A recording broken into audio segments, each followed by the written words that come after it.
Hey, with that in mind, Jeff, if you can put up the first slide as a way of introducing our guest reporting from the field. And the field being St. Petersburg, Russia. And this is a colleague, a fellow sociologist. This is Anna. And we met Anna a year and a half, 2 years ago in the throes of winter. And hang on, but I have to get your name right, actually. So Dr. Anna Shirakanova. But I'll let you. Close. Okay, why don't you say? Not right. Well, thanks for joining us. And what are you first? What are you seeing? What's going on in Russia? Well, there are very few people in the streets, and well, St. Petersburg is the second largest city in Russia, and both Moscow and St. Petersburg are now under this so-called lockdown condition, which means that people are strictly recommended to stay at home. Well, it's really deserted, just a few cars, maybe several, and everyone is at home as much as they can afford it. What are people talking about among themselves? Well, people are talking about solidarity, I would say. Well, who feels that we should all stay at home, or there are some people who say, well, we are not in the risk group, so we can be outside, and well, everyone should take care of themselves.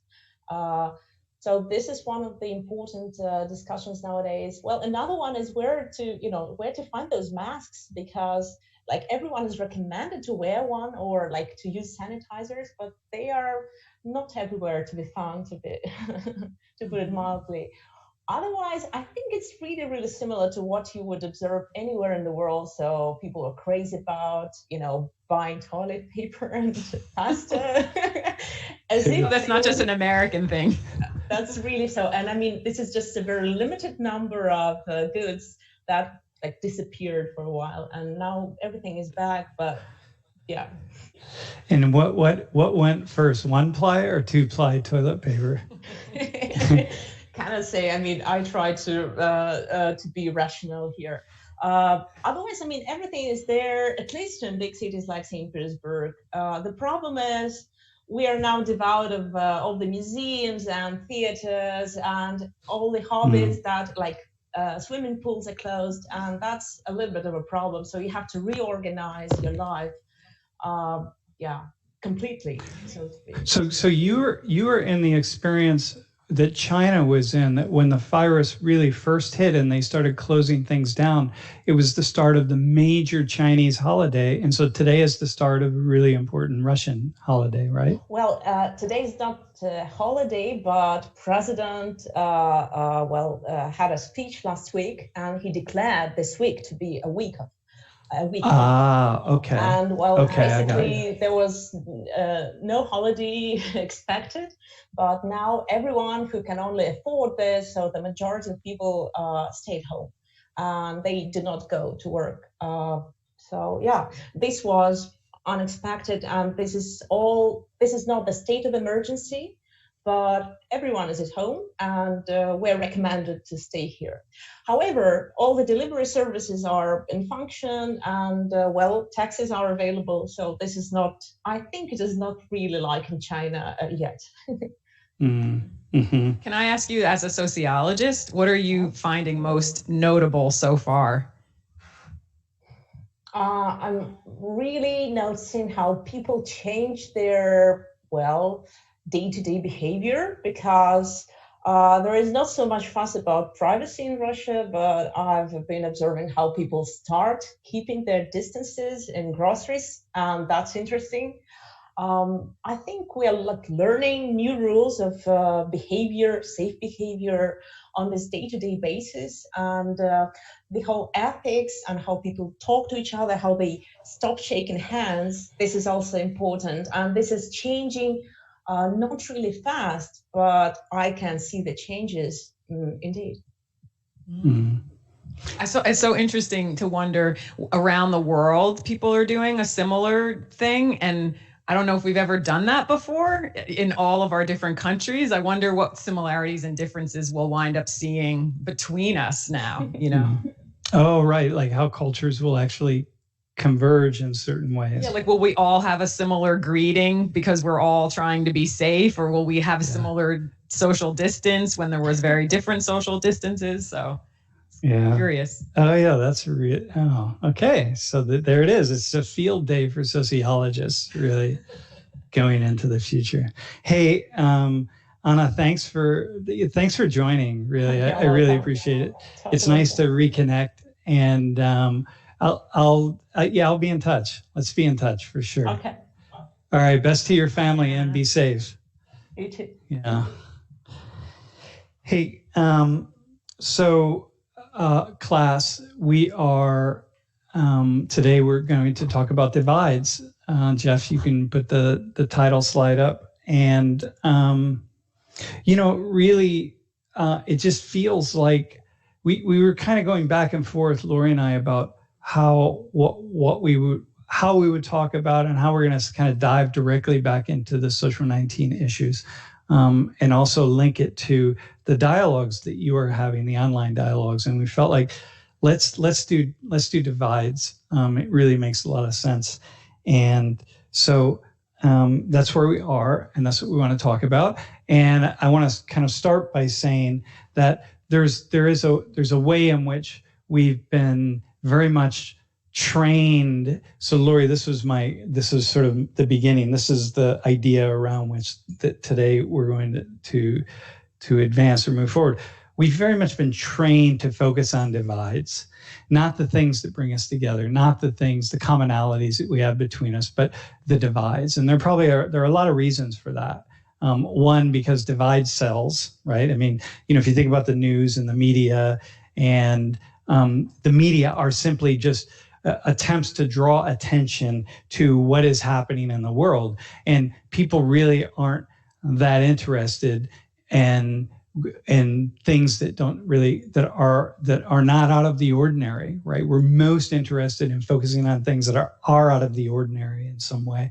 And so when we're focused, this is just true across the board. So I always say, if it's on the front page of the newspaper, it's probably pretty rare. And if it's if it's news all over the place, it's news because it doesn't happen very often. And so we talk about, all we do is we report on crime and we report on war, and that's because those things are really not very common.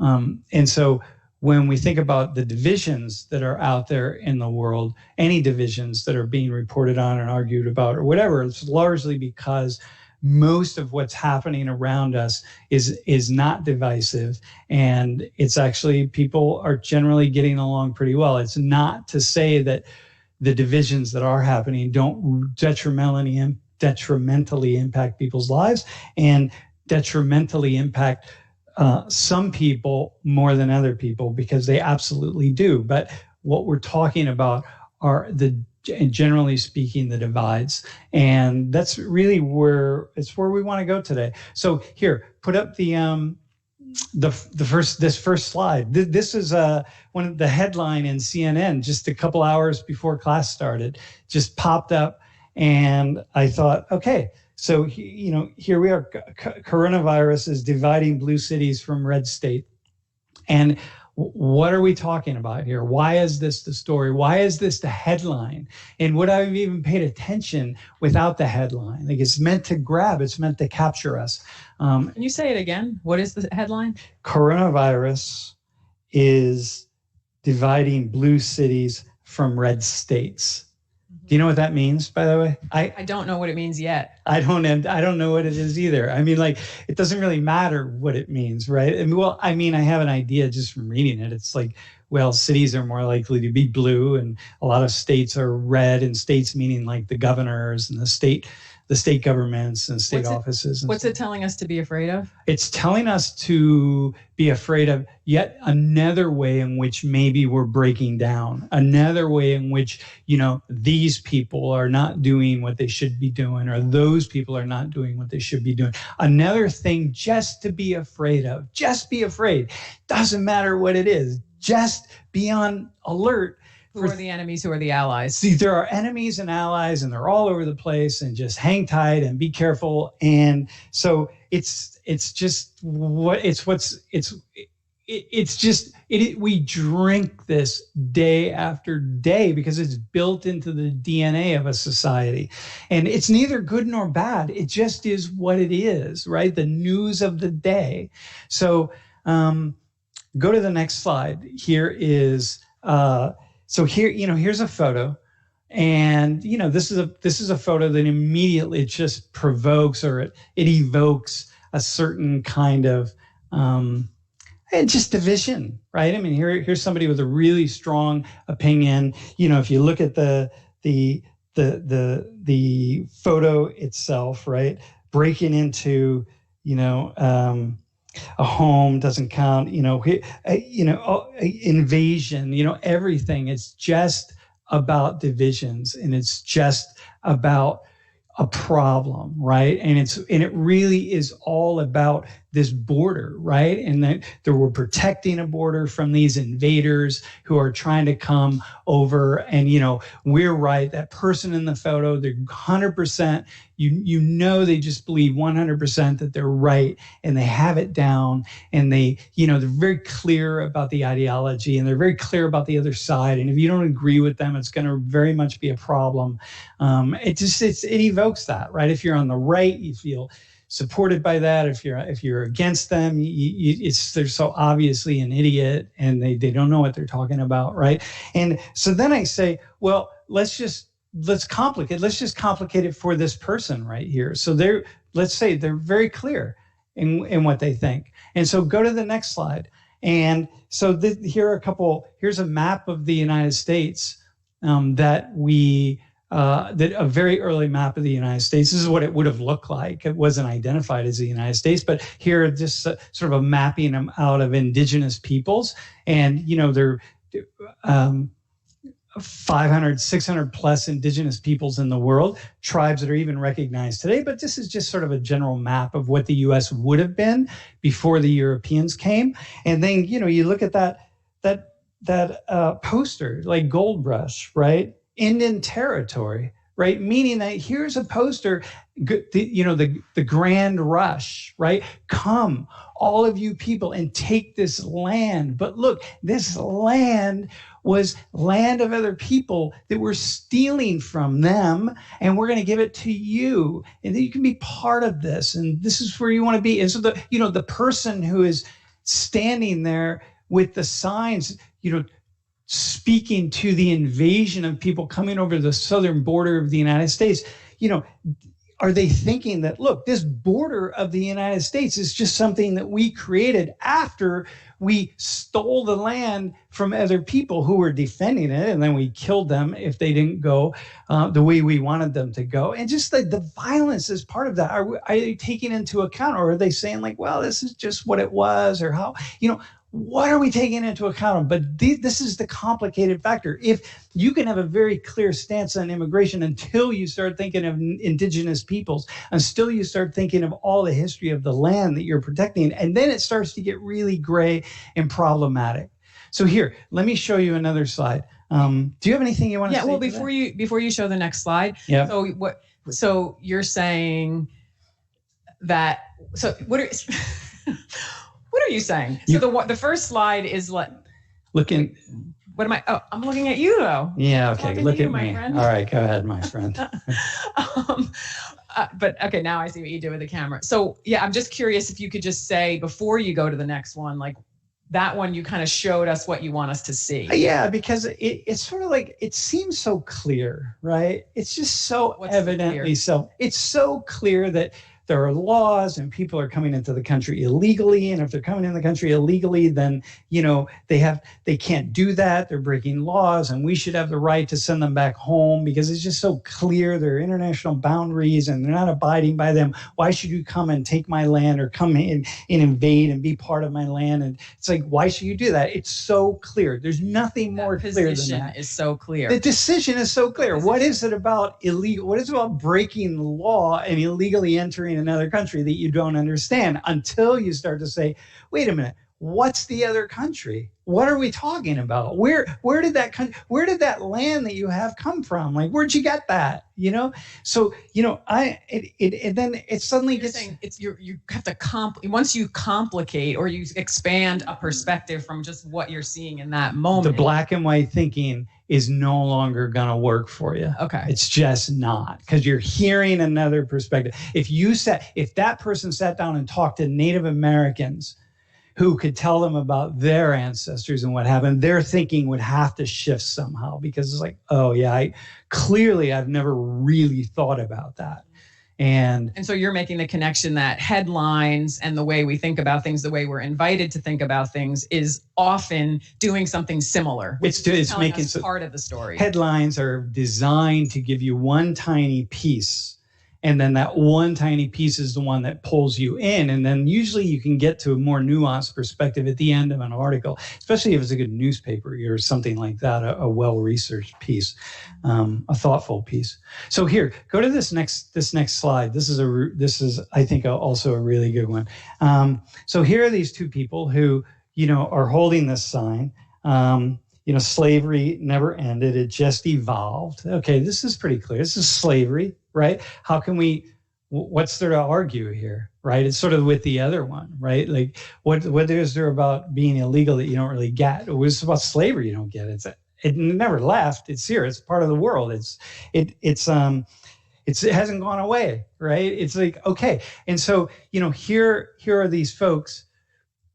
So here are these folks that very clearly have this probably sense of like self-righteousness, indignation, just like, look. Well, everywhere they look, they see more evidence of the truth of this, that slavery, in fact, didn't end, it evolved. It evolved. Right? And see patterned inequities, et cetera, et cetera. And it's like, what part of that don't you all understand, right? Yep. That's what that position is. Yep, exactly. So go to the next slide, except probably what these two people are not accounting for is that actually there's more slavery in the world today than at any point in human history. And we all benefit from it in one way, shape, or form. Those of us certainly who are part of the first world, or the more developed world, I should say. And you can't get around that, including them. They're benefiting from it. So, I would ask them, so what are the ways in which you are currently, your lives are being supported by slavery that's happening in the world that maybe you're not looking at? And I may ask, what can you tell me about the Great War of Africa? And so let me just ask you all, right? Like, what can you tell me about the Great War of Africa, right? And what can you tell me about slavery in the world? And what is the Great War of Africa about? What were people, and do they continue to be fighting about? How many people have been harmed? How many lives have been destroyed? How much money have we lost? How much, one thing after another? What are we looking at? It's in the Great War of Africa, just the war that's really been fought in the Congo, which is now divided between the Congo and the Democratic Republic of Congo. The estimate since about 1996 is we've lost between 3.5 and 5.5 million people. The region's been called by the United States the rape capital of the world. And what we're fighting for are mineral rights, cobalt, gold, silver, right? Coltan. What we're fighting for are mineral rights, the minerals that go into the electronics. So y'all, you're probably watching this on your cell phone, or you're watching it on a laptop. And those cell phones and laptops have tantalum in it. And tantalum is derived from coltan. And tantalum is heat resistant. And it's worth a lot of money. And the Congo has more tantalum than anywhere else in the world. And when we're talking about the Congo here, we're talking about, look, hang on. Let me just say that again.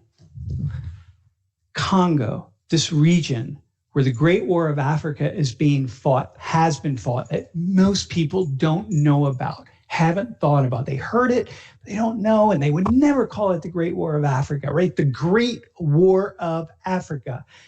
And you could say, why don't I know? Well, why don't you know? You have a phone right here. Just Google it. Why don't you know about it? You've seen something about the Congo, about the wars, about maybe mineral wars. Like, why don't you know? Why don't you look it up? What are you going to wait for somebody like me or your high school teacher or somebody else to tell you to look it up? Look it up, right? Why don't you know? And here's the thing. It's estimated that those minerals and that particular region of Africa are worth about $24 trillion. $24 trillion and are essential for all these electronics. And so probably those two people have cell phones, and probably those two people use laptops. In the Great War of Africa, the slavery that is happening, because primarily the minerals are being pulled out of the ground through either slavery or slave conditions or near slave conditions. Why are they talking about that? Is that what they mean by slavery has just transformed? Probably not. So now suddenly those signs that they're holding, the protest that they're having changes. And it changes because now you got to look at something that maybe you haven't looked at before. And you got to look at the complexity, and you got to look at the degree to which maybe, I'm standing here and now I got to move and stand here, and I got to look at it from a different direction. And this stuff is really complex. And so what does that mean? What's it mean for any of us? It means that the black and white thinking, the headlines, all of the stuff that we're just used to throwing around the room, maybe they don't hold. Maybe we got to stop and question it. And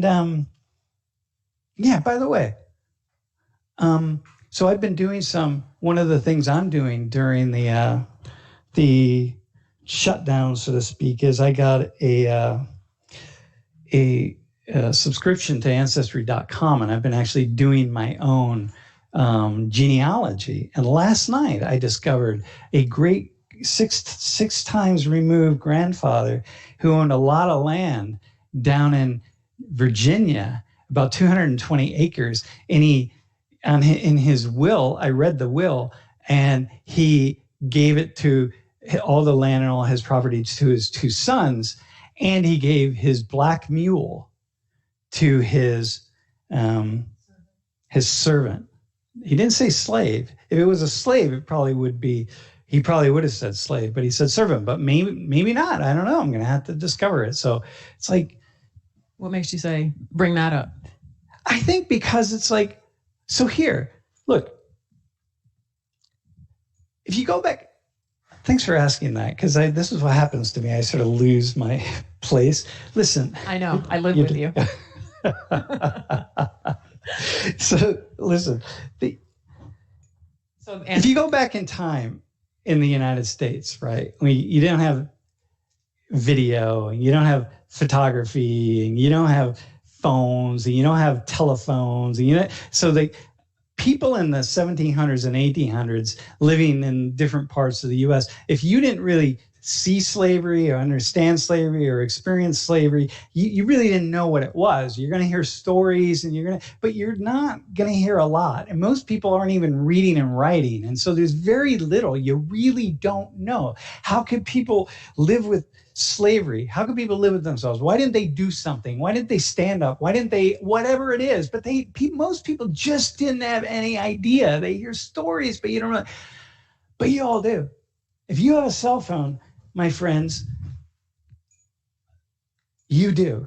You have access right here. It doesn't take very much, right? And so that leads me to say, whoa, what about the responsibility we have right now? So I look at my relatives and I think, well, maybe a lot of them didn't even know about slavery. Maybe some of them did. Maybe some of them owned slaves. But every one of my students knows about slavery, or at least has access to it right here very quickly. Which is really interesting that you're saying that, because it makes me think right away then that in a way what you were talking about is divides or a really clear position in some way is founded on ignorance of other other information. Yep, exactly. And yet there's something really stable about that human tendency, evidently, because you're saying we've got access to all the information right now, so to speak, and we're still able to hold really strong positions. We hold really strong positions that are not tenable. really are not. Or that just don't include all the other information. Don't include things that we don't want to look at. Like I don't want to give up my phone. I don't want to look at that. I don't want to deal with it. So I'm not going to look at that.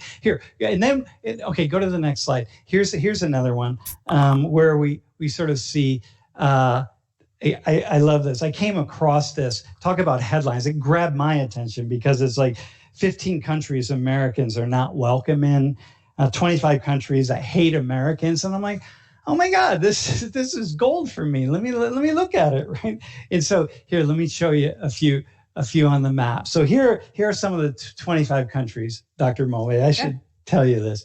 So let's see, what do we have? We have Turkey, where you've been. We have Russia, where you've been. The Gulf states, where you've been. I think India was on the list, where you've been. Germany and Greece were on the list. Iraq, so you were in Iraq. That's on the list, my friend. Jordan and Lebanon, right? Palestinian territories, where you were.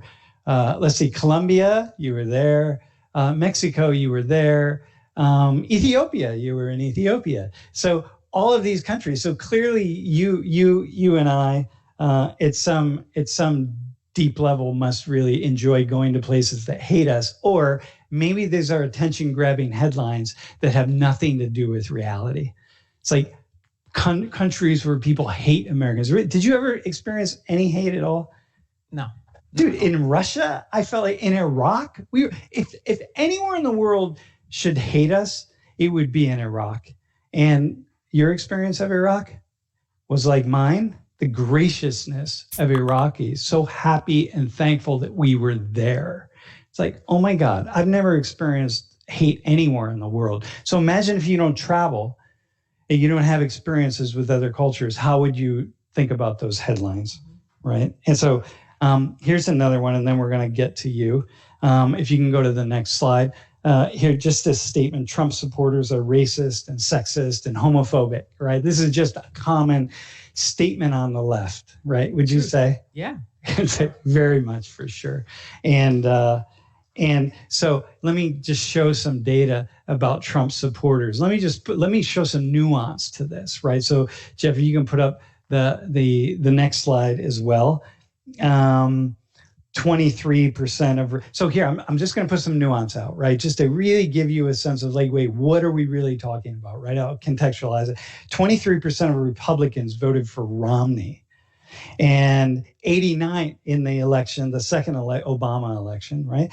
And in 2012, and 89% of Republicans voted for Trump.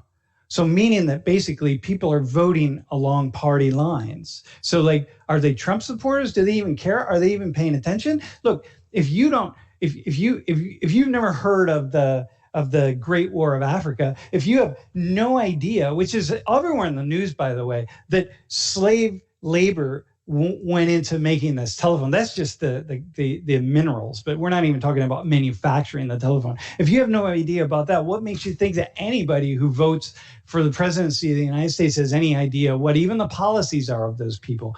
And so here, go to the next slide, bro. How do white voters vote?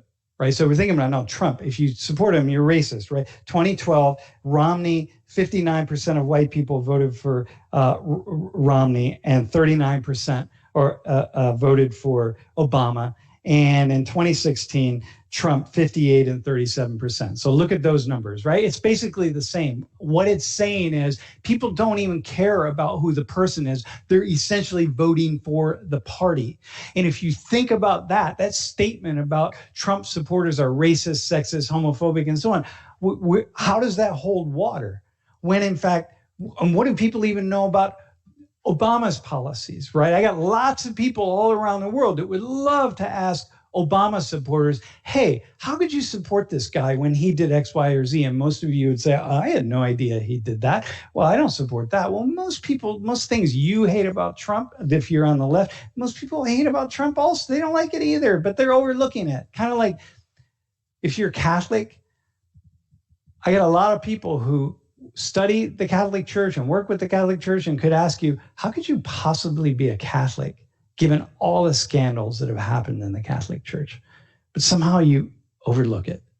You just like, okay. So here, look at these. I'm going to show you 5 things or 4 slides pretty quickly, and then we're going to move on. Wait, can you just be, because I know you're going fast. Now, you know what? But I could actually. I don't know. We don't have to go that fast. Yeah, we don't. Well, we do. I could actually not show the next slides, and then we could just get to your piece, which is actually what I think we should do. Okay. Why don't you ask me a question, and then I'll. No, I was just going to ask you to just kind of return to what you're saying. So going back to the idea that, like, if you voted for Donald Trump, you're racist, sexist, et cetera, and then you're showing these numbers to say what? I'm showing these numbers to say people aren't thinking about. No, not how do you, let me ask the question better.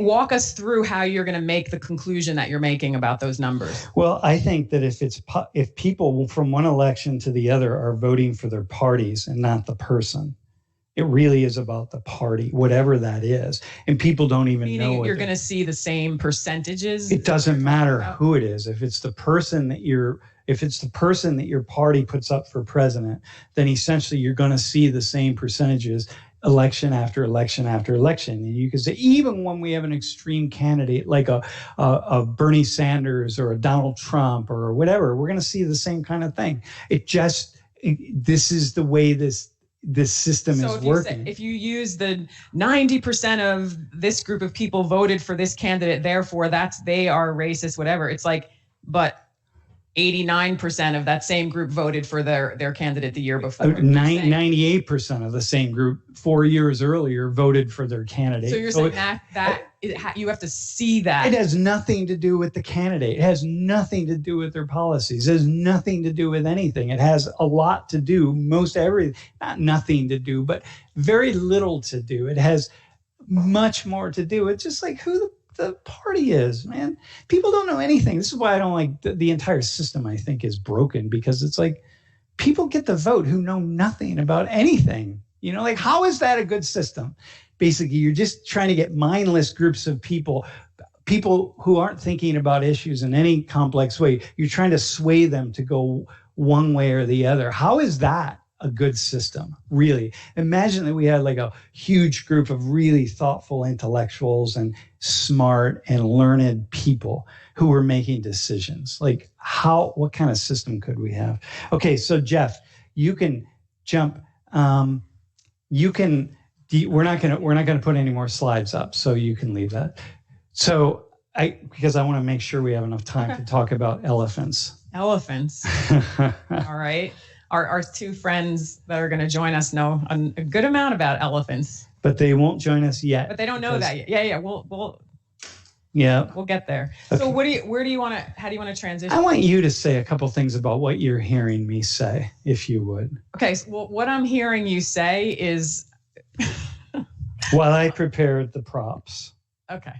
I'm hearing you talk about things that I observe and talk about every day. And what I mean is when working with facilitators and conversation, et cetera, this is the subject of our work all the time, is recognizing, we might not say extreme positions, but we would say narratives that people tend to have simple conclusions, simple because a conclusion is a simple statement about a lot of things. And then we work with those because we have the understanding that people need, that we benefit, we modify conflict, we prevent violence, we de-escalate combat when we have more complex understandings between us. And so our work, when we're doing dialogue work, is to actually get to the complexity. So I hear you saying simplicity, simplistic ideas, simplicity, and our work is to actually make things more complex.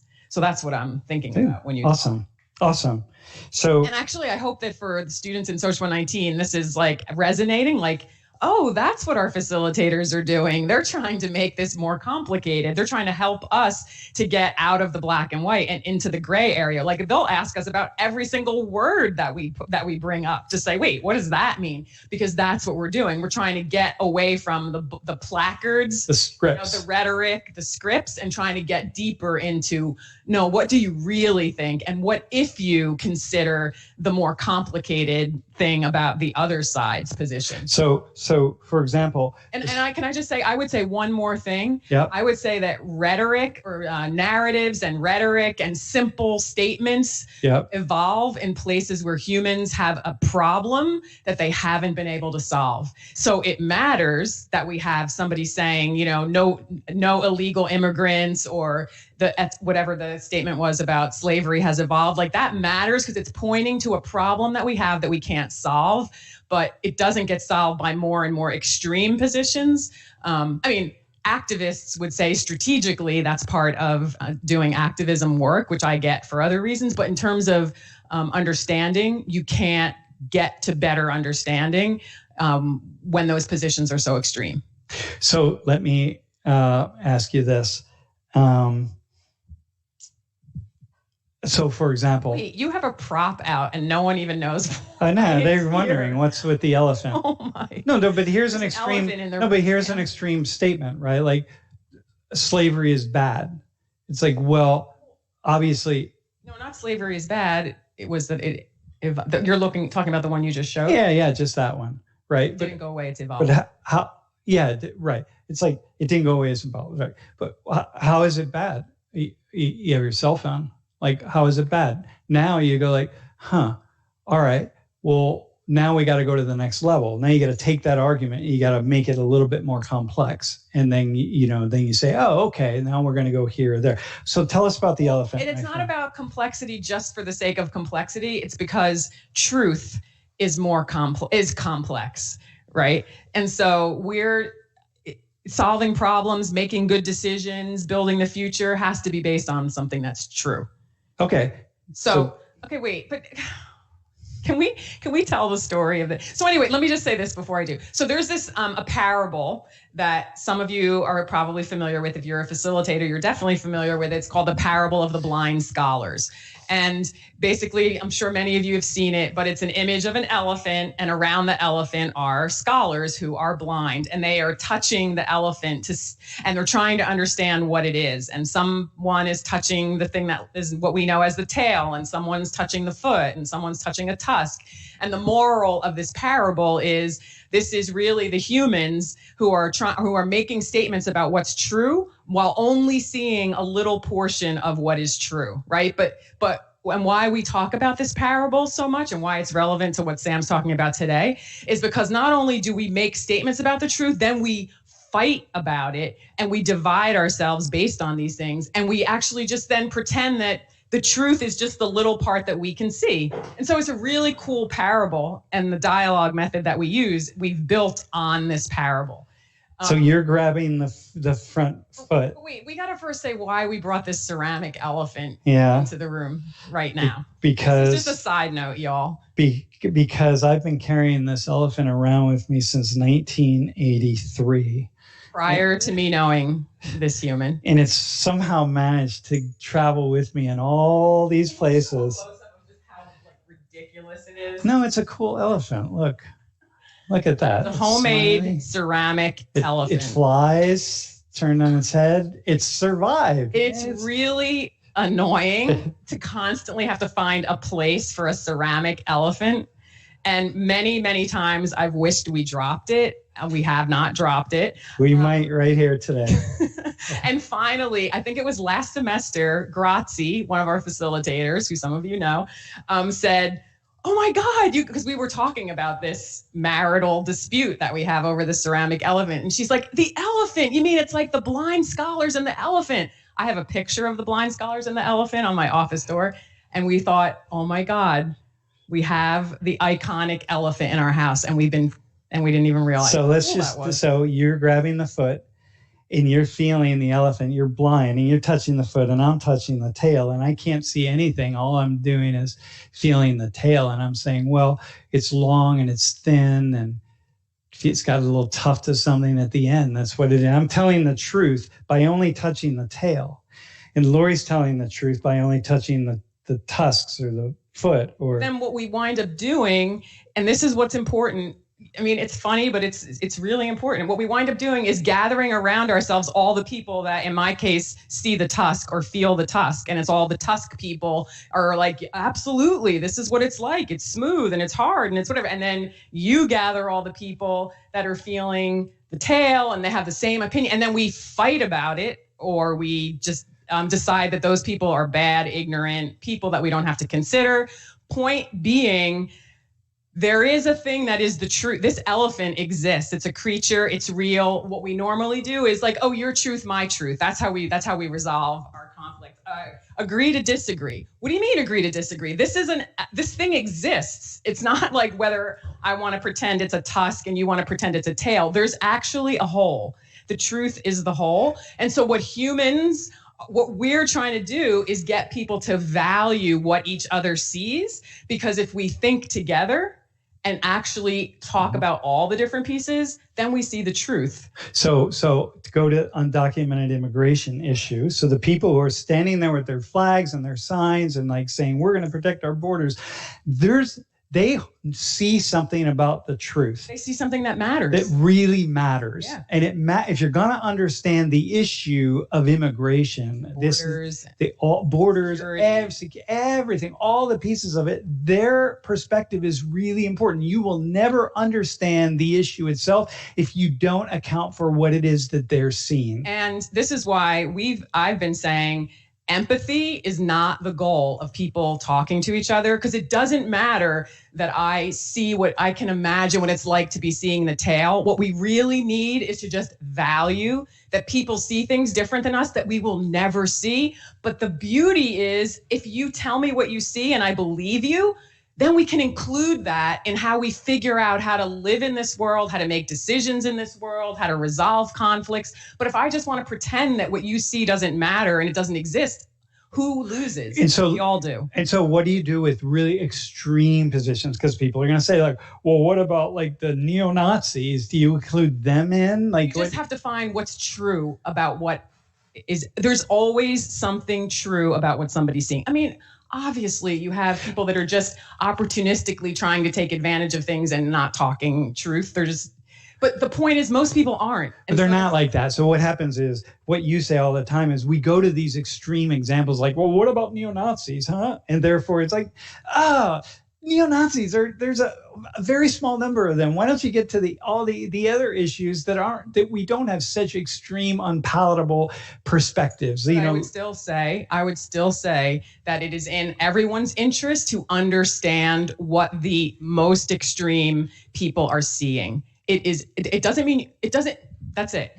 In our interest, because it's not going to go away. And it's especially not going to go away if we try to pretend it's not there. So this is what Arnica was saying a few weeks ago in class in Europe about, you got to understand where all of these, really neo-Nazi movements are coming from. If you don't understand that, then they're never going to go away. So with us, then we go back just to that example about immigration. So if I'm holding the line really firm that like, no, we have to put walls up and they have to stay out and there's no compromise. Well, if you have a very, very different perspective, what's going to happen is, well, first off, if I'm not compromising, I'm probably not at the truth, right? If there's a huge population of people out there that are thinking differently, then I'm probably not close to the truth. There's also strategies for pushing a perspective forward and getting what you want in a negotiation, right? And so you have this sort of no compromise. Yeah. But when you get to, if you understood that we actually are all going to put our ideas together and collaboratively create something that we don't have now, then that's a different position to take. And then you know that it actually is going to be heard and brought into the solutions that we make. It's a very different method and it's a very different outcome. So this is where facilitators fit in? It doesn't happen without facilitators. because people cannot both be in the. So if we're all like touching a different side of the elephant, and we're all certain that we've had our truth, the facility. Need somebody else from the outside to be like, well, wait a minute, can we hear what all of the different people see? And what if we actually put all these pieces together? What would we get to if we actually valued them all and didn't let one of them dominate or let another one put down somebody else or deny that this is happening? Absolutely need a facilitator for that. Got you. And that is, well, we need a White House facilitator, but that's what we need to, in every important place where decisions are being made, there needs to be a facilitator at every table. There is no way good decisions can be made. Every place decisions are being made. Including our dinner tables sometimes. Absolutely. Because when you don't see that I'm right. Hey, so do you want to, can you say something first off? So the idea, the summary idea, this is for my class. This is for the attendance quiz. I'm giving it to you, my friends. I'm not going to tell you what letter it is, but what's the summary statement? That if you're not talking to people with whom you disagree, you're not going to get close to the truth. Absolutely. And as many disagreements as you can, have the conversation, but you may need a facilitator because they start to push your buttons. And it doesn't mean that what someone says out of their mouth is the truth. That's not the point, because we all say things that are approximating what we see, but what they see has an element of something that you can't see. That's part of the truth. Like from here, I cannot see the tusk. Exactly. You don't even know there's a tusk. I don't even know it. There's no way. And so like, how am I going to make a statement, some bold statement about the elephant? Like, how am I going to make some bold statement about Donald Trump when all I do is read the headlines? Like, come on, man, this is immensely complex. And oh my God, I'm always like bringing up, I can't keep going. But race relations in the United States, have race relations improved in the United States, or are they getting worse? Like, which is it? Well, how do you want to slice it up? How if do you ever are in a situation where you think it has to be one or the other, or that's what's being presented, you're in the environment of a narrative, and that's much more complicated than pick one or the other. It's never pick one or the other, ever. And so you have this idea that dialogues disrupt narratives, like facilitated dialogue disrupts narratives. Yeah, a couple of weeks ago, you all talked about with Dr. Chenjerai the way activism disrupts systems, and facilitated dialogue disrupts narratives, which are also crucially important to. Yeah, because sometimes you don't want dialogue. It's not time for dialogue. You just go out and you protest and you disrupt, man. You just shut things down. You make them happen. You do whatever you got to do, and that's the nature of it. Like you don't dialogue with Exxon Oil Company. You know what I mean? With the mineral companies that are operating the mines in the DRC and in Congo, you don't sit down and say, hey, can we talk about this? No, you just shut them down any way you can. And then you start the process of moving in some different direction. Hey, so we have some guests. Yes, we do. Some of your peeps. Do you want to say more? No, why don't you? Let's talk about recruitment. Can you say that? I was going to just say, but because Social 19 students are in dialogues every week with our facilitators, World in Conversation facilitators, and because we also want to encourage many of you to try out and to become a part of World in Conversation, we thought, one, it would be cool just to talk about these like unsolvable divides that we hear in narratives, and also bring in just a couple of our facilitators to talk about what they do. And they had no idea anything that we were saying today, so they're totally live, and they're just here to answer some questions. And I'm going to say one more thing before we bring them on really fast. Man, we're just like holding the tension. Oh, yeah. Listen, y'all, right? We're actually in I think we're in dangerous times. The system, I mentioned on the very first time that we gathered a couple of weeks ago that systems will lean toward reproduction. They don't like instability and breakdown, but we could move toward breakdown. We got a lot of guns in this country. We've built up a lot of animosity and a lot of anger. And it's actually, there's a part of me that's just, Lori and I both, Lori in particular, really brought an optimism out this past weekend about what's possible here. But there's also a part of me that's really afraid and concerned.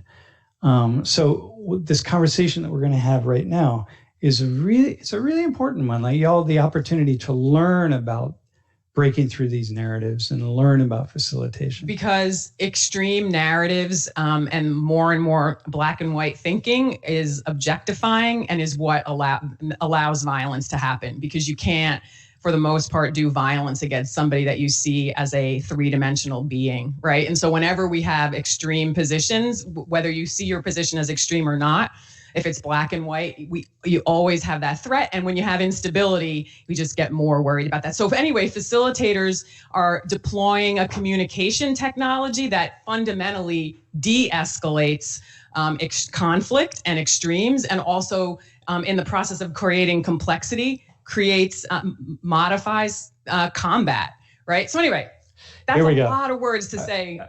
Yanni, bring our peeps and Elpidio are here to join us. Yeah. Gentlemen, thanks for joining today. Can you say something about who they are? They are just awesome humans, first of all. They do really hard work. They're really in the practice, and they continue to be in the practice week after week after week of leading dialogues, which are not easy to do. And they're learning all the time. And they have a lot of courage to go and talk to people who think really differently and build relationships with new people every day and really try to put into practice what they're learning. So I'm so grateful to them. Yeah. Thanks for being here. So I actually have a question, and either of you can start us off with, like, when you hear us talking about the way in which facilitators modify combat and create more complexity and see it in this bigger way. You all are just in these little dialogue spaces all the time, but how do you think of your work and what would you say about it when you hear that bigger implication? OP, who wants to start us off? All right. Okay. Elpidio. Good afternoon, guys. I just wanted to say before starting to answer that this is my largest audience yet, so I'm really excited. When we talk about facilitated dialogue and the fact that it's hard to do, I like to say, and this is how I like to think about it. What we do is that we have people talk to each other. Because people have, and they hold the idea that they talk with one another and that they have dialogues with one another. However, what you see them doing is, hey, what's up? How are you doing? Good, and you? And that's it. That is not a dialogue.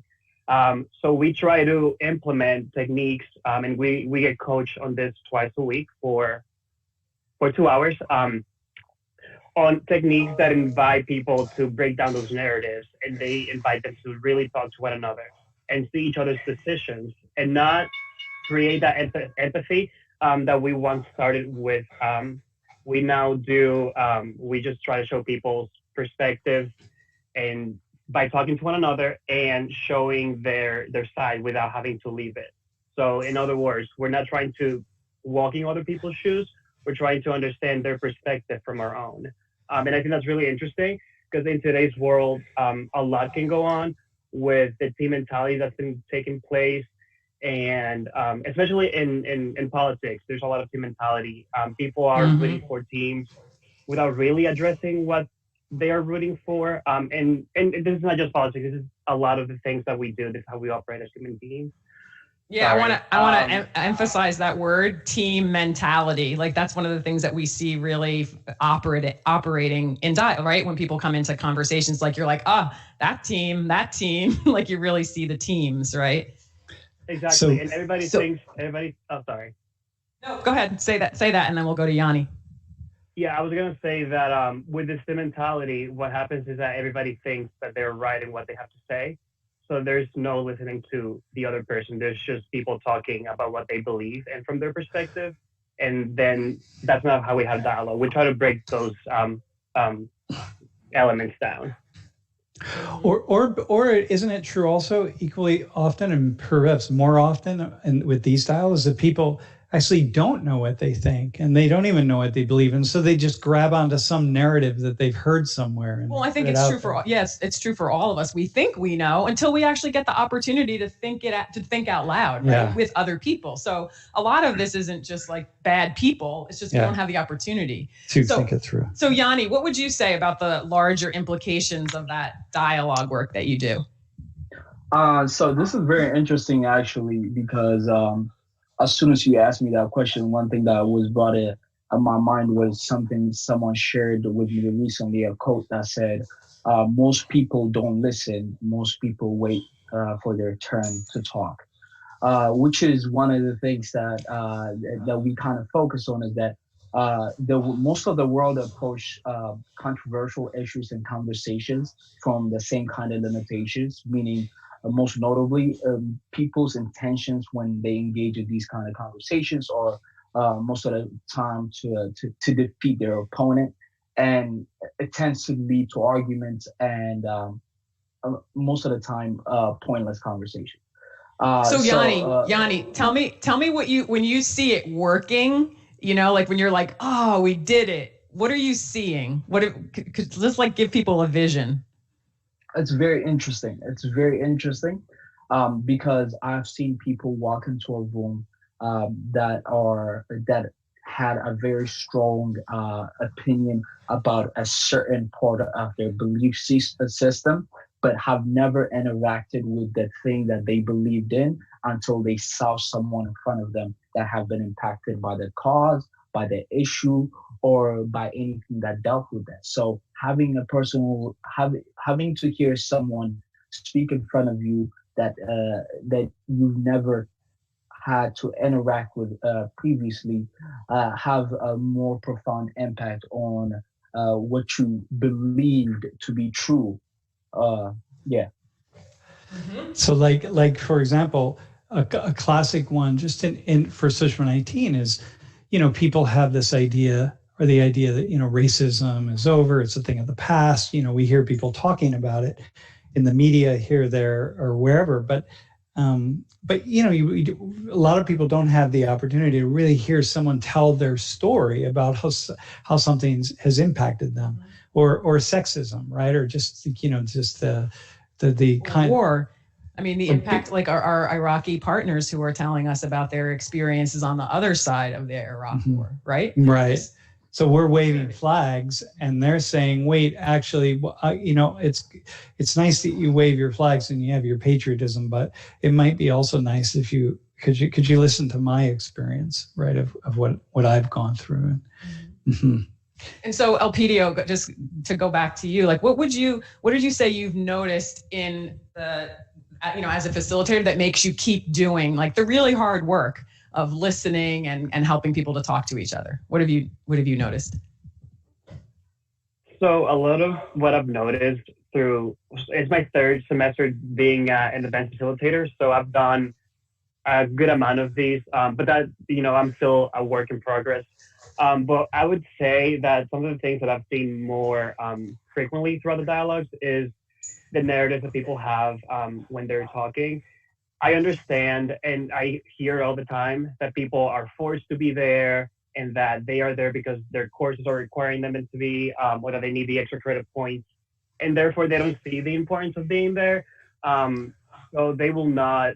What I've seen sometimes is that some people will only talk when they have these narratives that we've been talking about, and then what happens is that the facilitators, we will try to inquire more, because people are sharing things that they're sharing their perspectives and they're sharing their stories, but they're sharing their conclusions. They're not sharing how they got to believe what they just said. So our role is for them to tell us how they got to that point, and for other people to hear what they said and relate to what they have to say and disagree if they have to. And if they do disagree, then that's where we're having a dialogue, because then we're having people talking from different points about why they believe in the things they do. Hey, isn't it, with that in mind, isn't it pretty common that people come in kind of dragging a little bit? And, you know, the post-program assessments are across the board have always been really positive. In fact, I don't know if you all realize, but Lori and I almost closed down the program maybe 10 or 12 years ago or so, because it's just it just felt like such a beatdown. But then this one person did did focus groups, and did like 100 focus groups. And it's like, oh my God, it just led us to see like actually people didn't want to be there, but then it really changed. They had opportunities to talk. It's like therapy, right? Nobody really wants to go to therapy, but then you get to the end of your first session and you're like, for a lot of us, certainly me, that was the first time I had ever talked in my whole life, and like, oh my God, no one ever listened to me. And then I said, can I come back? Can I do this? And then I was in therapy for 2 years. So, okay. Another question. Yeah. So, and are we going to also bring Sean? Yeah, but as soon as we're in a couple, another question. Okay. So I'm going to ask both of you, but just go back to Yanni for a second. So what do you think is possible now that you've been doing this work? What do you think is possible in terms of human, thinking together and building this vision of, the full elephant that you didn't understand before or you didn't see before? What do you have a glimpse of? Oh, I think you're muted. Yeah, sorry about that. There you go. That's a very interesting question because until recently, until I started doing facilitation, I've never knew how much of people's opinion and perspectives, also knowledge, came from, and it also is influenced by where they are positioned in the world. So being a facilitator and facilitating different classes have helped me understand to a very greater extent that there is a reason why people believe what they believe. So even understanding the forces behind their what impacts those decisions are very as important as that their opinion or position itself. So wow, it's that's very cool. interesting. Cool. Yeah. Yeah, that's brilliant. I like that. Yeah. Elpidio, what would you say? Oh, wait, did you want to add? No, we can do Elpidio and then we'll what do you think is possible that you didn't think was possible before? Or what did you see that you didn't see before? I have changed a lot in my undergraduate career, and I mean, we all do. In fact, you said something, Laurie, this one time, that if you come to Penn State or any four-year institution and you leave thinking the way that you came, you didn't get anything done. And I've changed a lot. So when you said that, I was really happy because I've changed a lot. And to say more about the things that I've changed is I used to hold very rigid perspectives, and I used to, I used to be the person that the type of person that I now advocate against, if that makes sense. I used to think that I was right about the things that I was saying, and that there was nothing, I could maybe consider what somebody would say to me, but I wouldn't change my perspective. And then that semester I was taking Social 118, and that's how I got into the realm of things. And it's been really rewarding since, honestly, the class all the way through, because there's different facets to everything. So I think that a lot of what I've changed has been fueled by my exposure to the real world, as well as the things that I've been learning in the center. Mm-hmm. Cool. Yeah, thanks. Hey, Jeff, let's bring Sean in. So this will be interesting for Elpidio and Yanni. Yeah, absolutely. So we have another guest who's coming to us from Chicago, who is was a facilitator. Yeah. So Elpidio and Yanni, he's a former facilitator as well. So when did you graduate, Sean? 2011. 2011. And I was telling Sean before, he has the unique distinction we always talk about. He was in our very first global dialogue ever. So now we're doing so many of them. But yeah, he was like one of the 3 students that helped us kick that off. And it was a complete disaster. We always have to add that. Hey, so Sean, what did you hear from class today? Like, what are you? Yeah. I mean, I wrote down like a bunch of things that I think just still resonate with me to this day. I think when I took the class and was a TA, I think like it was one of the best experiences of my life. But I was terrified for a while because I didn't want to let go of my non-binary thinking. And I think that's something that really resonated with me. There's a lot of comfort in it. because I almost felt like when I let go of my non-binary thinking, I didn't know where that would end. And the ambiguity of not knowing where I would be afterwards kind of shook my identity a bit. And I didn't want to let go. So I keep reeling back because it made me feel unstable in my own self. Then I think in the long term, it allowed me to have this like wonderful curiosity in the world, because everything's more interesting when you see it complexly. So for a while, I think, especially as a facilitator, I remember with Laurie tooth and nail, I would come up with all the neo-Nazi situations constantly. Like, well, what about this person? They can't be good. They can't have anything good about them. And then, I fought and fought and fought. And then eventually I think I still fight it, but it helps you see the world in a way that I think is more curious. Hey, I'm glad. Can I just say one thing? I'm really glad you brought that part in, and about your own, like the destabilizing feeling, and also about, it makes me also say, like, we also can conclude things are right and wrong. You know what I mean? It doesn't mean we give up the power to do that and to make decisions. In fact, I think we can just make them in a better way. But I think it's important to say that too. It's not like, oh, everything's fine because we're seeking truth. So I'm glad. I got one for you right here. I used to be totally for decriminalization of marijuana, and it just should be across the board decriminalized and not an issue. And I was, in fact, in the US, one of the people kind of leading that. I was the advisor to the Penn State normal student group back in the day, everything. And right now, I'm not quite sure about this. I got some questions, and I've had to really do an about face on it, and so I'm like, hey, but Sean, can you say a little bit about what you do and how you apply these skills in your work, because you do some pretty cool work out in Chicago. And then I want to ask you to ask Elpidio and Yanni a question. Yeah. So I'm an assistant principal of a high school in South Chicago. Next year, I'm going to be opening my own middle school in Newark, New Jersey. So I do a lot of work in urban education.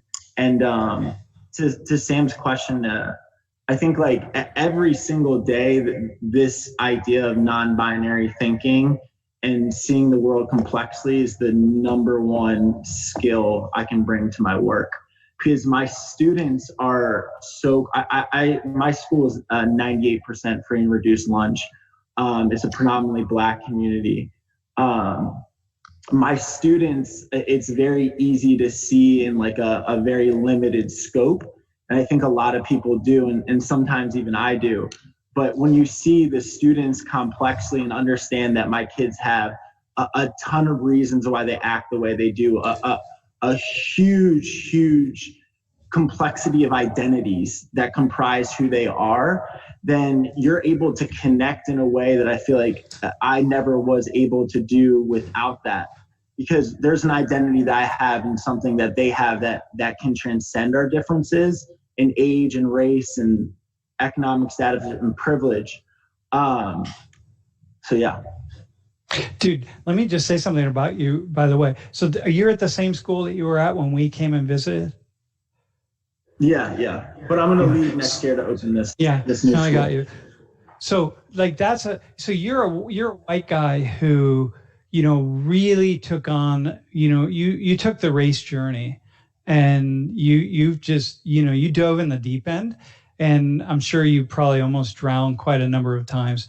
But man, I just watched you at your school. I've watched you, emerge as a young adult, and then now as an adult. And we were out there, we watched you at your school, and it was, you're like it's just impressive, man. And that's a really, you're in South Side Chicago. That's one of those neighborhoods where we couldn't go outside. You know what I mean? It was just dude. So anyway, that I just wanted to say that, because that also really matters that you. Yeah. I like how you keep saying non-binary thinking. I think that also just helps us to grab what we're talking about. So is there anything, just curious, like now you're like seeing these two facilitators who are like coming up through this process, like what are you curious about? And we have 3 minutes left. Yeah. Yeah, I'm curious to both of you guys, like how do you how do you approach the circle new every time? So I think that was hardest for me because we carry so much in with us. So do you have any practices or anything you guys do to actually approach the circles uniquely? For me, it has been always not to hold assumptions. I learned that several times. I've had conversations where I've met people, guys who were Caucasian male from somewhere in the middle of PA, and you would meet another Caucasian male from the middle of PA, and most of the time I used to hold the same type of assumptions and these what I would call stereotypes that are associated with people from different regions. And I used to approach my conversations like that. However, one thing I learned is that it's insane how different even people and their own subgroups are. And for me, not holding assumptions and starting my conversation with a good energy and making sure that everybody is having a good time and has been a way to to approach my conversations from a unique perspective. Also, not to hold an agenda. One thing that we're trained to do is we're like a traffic controller. So we don't determine the destination of the conversation. We just keep it from crashing. So basically, we don't have any agenda. So if I try to make sure that I have that in my mind and my intentions are evaluated and validated, then I don't have any intentions that I'm bringing in or my own philosophies or my own beliefs. So I try to make sure that I'm steering the conversations, not from falling apart, but not to lead it in to a specific destination. Wow, you have a really clear answer to that. That's very cool. Elpidia, we just have another minute. What would you say is how you enter fresh, if you do, each time? For me, I really like talking to people, which is why one of the reasons why I chose to do this. The other one is that because I like talking to people so much, I have the same expectation from other people, and that's not the case, almost never the case. So not having expectations was the biggest one. And the other one is whether I'm facilitating or being part of a dialogue. When somebody agrees with me, that's interesting. But I've seen that when somebody doesn't agree with me, it's even more interesting to see why they do not. So that's been really interesting. That's cool. That's really cool. Yeah. Really. Hey, can I say one more thing? Say one more thing. By the way, to anyone who's thinking about trying out, which I hope is many people, we also have women who are facilitators. Yeah. You've met a lot of men, not just today, but other times. JD. We actually have more women than men at this point. Yeah, they're actually bringing all men on the screen because we need more men. Yeah, but it goes back and forth. Sometimes it's just, we never know. Hey, Sean, so you're opening this school in Newark. Are you looking for teachers? If we have anyone who's graduating and they're kind of interested? Or? Yeah, absolutely. So next year's like my fellowship year. I'm opening with KIPP charter schools. So next year's my fellowship year. So the school's actually going to open in the 2021-22 school year. Do you have anyone who wants to talk about how this work relates to education or looking for a job in the school, send them away. Dude, awesome. And we're coming to visit too. Yes, absolutely. It's a lot easier. Hey, listen, thanks y'all. Class, here we go. Let me just do a couple summary comments. Don't overthink the attendance quiz, please. Like, just take it. You should get 5 out of 5. Oh my gosh. Secondly, the quiz itself, it's only 16 questions. You have 25 minutes. Once again, just do the readings, watch the videos. It's cool. And then we will, don't stress. Don't stress. Okay. It's all good. We're all in this together. It's really difficult. We're all really having a difficult time. The last thing you want to worry about are your grades right now. So once again, remember, learn. But just learn. Focus on learning. Yeah, all. I really enjoyed this conversation. Yanni, Elpidio, Sean, thank you Lori, so much for Jeff, joining us. And Darnisha. Thanks for making it happen. Yeah. Appreciate it. Yeah. Good work, you all. Yeah. All right, class, be well, and we'll see you on the screen on Thursday. Thanks.